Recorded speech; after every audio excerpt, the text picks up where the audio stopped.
Meu nome é Arthur Facanabia, representante da CELMED, e agora nós vamos ao estudo do gráfico de número 3. O gráfico número 3, intitulado como Índices dos Estados Fisiológicos Predominantes. Eu peço a atenção de vocês para que vocês frisem muito a palavra predominante. Isso é o grande diferencial da nossa tecnologia perante estudos convencionais ou análises isoladas de laboratórios de análises clínicas. Nesse gráfico, nós vamos ver à nossa esquerda as classificações: reduzido, moderado e elevado. Nesse gráfico, nós vamos observar então índice anabólico, índice de cortisol, índice de cetose, índice de disbiose, o índice de resistência insulínica periférica e o índice de estresse oxidativo. Aqui, geralmente, nós buscamos para que todos eles fiquem na margem reduzida, ou seja, na parte inferior, que o índice seja reduzido seria o normal, menos o índice anabólico. O índice anabólico, para nós, sempre vai ser interessante que ele apresente moderado ou elevado. Claro, como é um estudo personalizado, vai depender muito do nosso cliente, de quem ele é, a idade que ele tem, a função que ele ocupa, se é um atleta, se não é um atleta, se depende de alguma atividade do corpo para desempenhar a sua função ou não, e entra tudo nesse contexto. O gráfico, quando ele é montado pelo sistema de inteligência artificial, ele já determina isso. A inteligência artificial já vai estar sabendo qual é o contexto de vida da pessoa para poder personalizar esse gráfico para ela. Então o índice, o primeiro, que é o anabólico, na maioria das pessoas é interessante que ele seja moderado ou elevado. Por quê? Porque nós queremos um anabolismo, nós queremos uma fase de crescimento, de desenvolvimento, de ganho para essa pessoa, para esse metabolismo.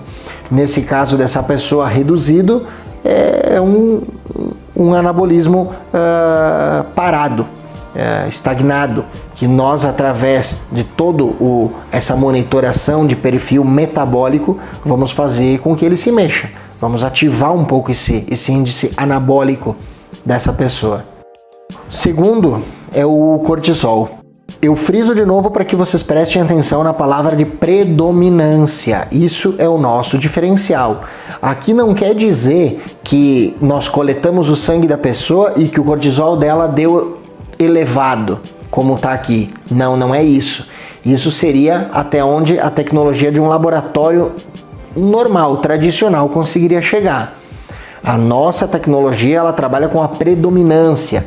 Então ela vai calcular um índice sobre essa predominância desse cortisol no contexto de vida da pessoa, sobre um período de vida. Ele não está determinado apenas pela dosagem do dia, que, como vocês sabem, se fizer inúmeras dosagens de cortisol em horários diferentes, ele vai dar sempre um resultado diferente do outro. Muito difícil para se interpretar. Então, com a nossa predominância, nós temos uma qualidade padrão ouro na questão do índice de cortisol. O cortisol, todo mundo já tem o conhecimento que é o hormônio do estresse.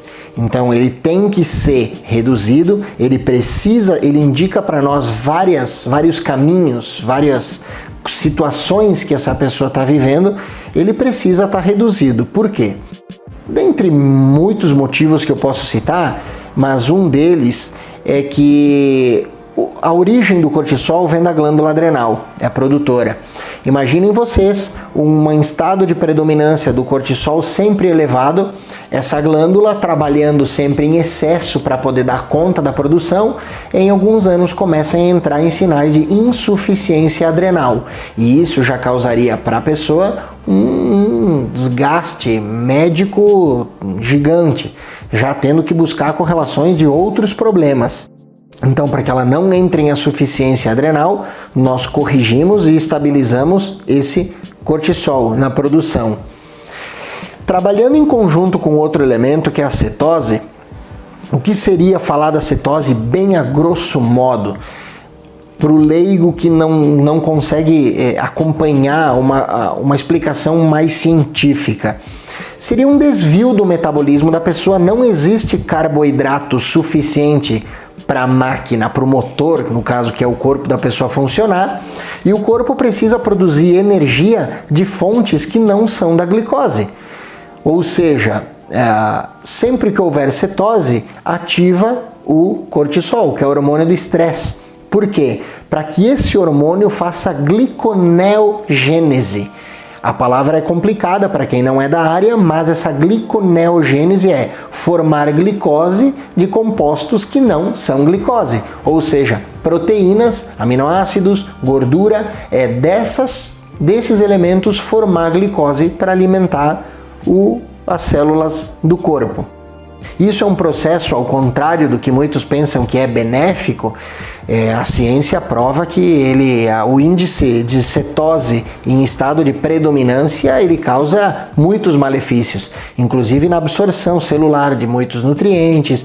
Mas enfim, num contexto geral que não cabe aqui estar explicando, nós temos que aprender a interpretar o gráfico aqui nesse momento.